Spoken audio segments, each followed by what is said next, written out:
Why would anyone grab a kid by the ankle and yank him off a slide just for a flower bed?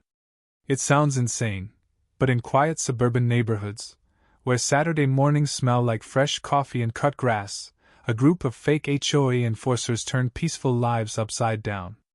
These weren't your typical busybody neighbors. They wore navy uniforms, cheap patches stitched with HOA enforcement, and carried a menace that made your skin crawl. No badges, no IDs, just sunglasses and a hunger for control. What they didn't expect was the fight they'd get from folks who'd had enough. In Maple Grove, Ed and Martha Harper, both pushing 70, were savoring a crisp morning. Their granddaughter, Lily, was scribbling chalk flowers on the driveway, her tongue poking out in focus. Ed sipped his coffee. Martha fussed over her new petunias, planted to honor her late sister. Everything was perfect until a black SUV screeched up, parking crooked across their driveway like it owned the place. Two men stepped out, all business, no manners. The taller one, with a voice like gravel, barked, "Your flowers viola code 11.7. Unauthorized landscaping. Tear it down." Ed blinked through his bifocals. "The petunias?" he said, half laughing. Martha clutched Lily's hand, her voice shaky. "We paid for every petal. This is our home." The shorter guy didn't answer. He just kicked a clay pot, shattering it across the sidewalk. Lily yelped, tears welling. Martha shielded her, snapping, "Who are you people?" The tall one sneered. "We restore order when folks forget their place." They stormed to the backyard, snapping Ed's trellis, Martha's sister's last gift, into splinters. Ed's heart pounded, but he kept his cool. "You boys want a war over flowers? You got it," he muttered. Inside, he grabbed his phone. 10 minutes later, he was back, but not alone. Pastor James, a retired U.S. Marshal from down the street, stood beside him, eyes like steel. James didn't shout. He just said, "Leave." The fake cops laughed until James stepped closer, snapping a photo of their fake badges, tags still on from some costume shop. 30 seconds, James said, or every neighbor in this cul-de-sac, veterans, nurses, grandmas with golf clubs, comes out, and we're live on Facebook.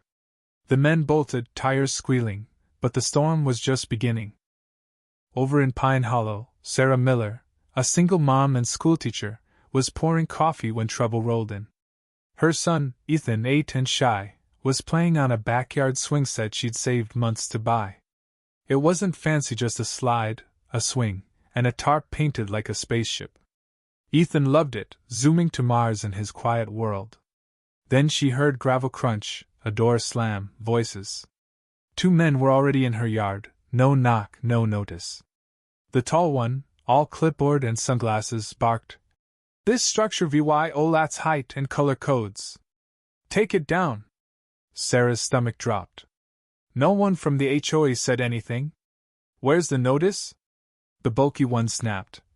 "Verbal citation last week." Sarah's voice cracked. "You've never been here."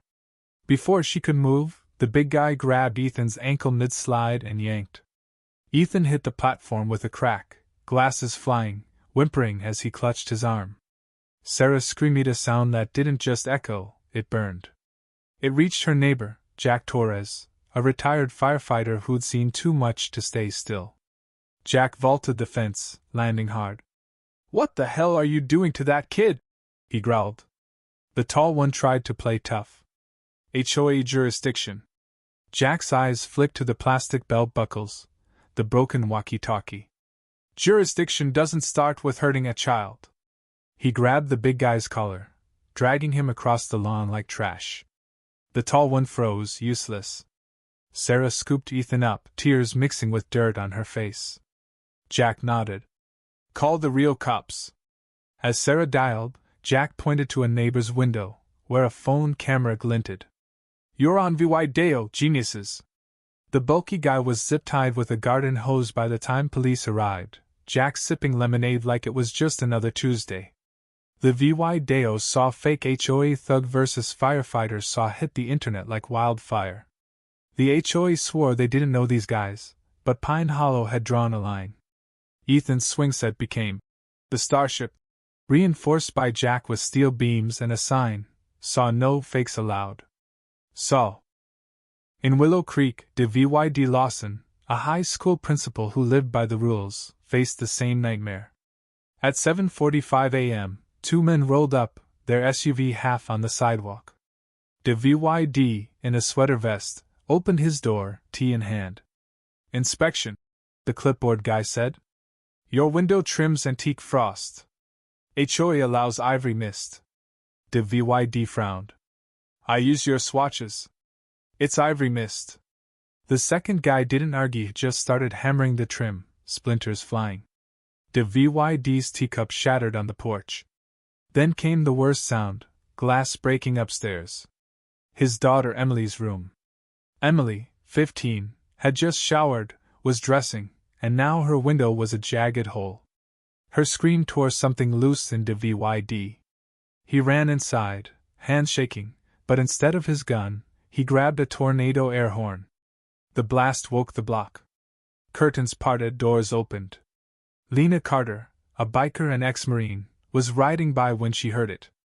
She skidded to a stop, boots hitting pavement. Without a word, she clocked the broken window, the hammer, the fake cop still swinging. 5 seconds to grow a brain," she said, her voice low, oil-stained gloves flexing. The hammer guy smirked. "Who are you?" Lena's smile was ice. "You're destroying property, endangering a kid, and you're on camera." Every window had a phone now. The tall guy stammered. "We had orders." Lena cut him off. "No, you didn't. You're fakes." The hammer dropped with a clink. One guy tried to run. Lena blocked him, her burn-scarred neck saying more than words. "Sit." He did. Police found one guy sobbing, the other curled up like a kid. Emily, still shaking, hung a sign in the yard, "Saw real heroes protect. Fakes break."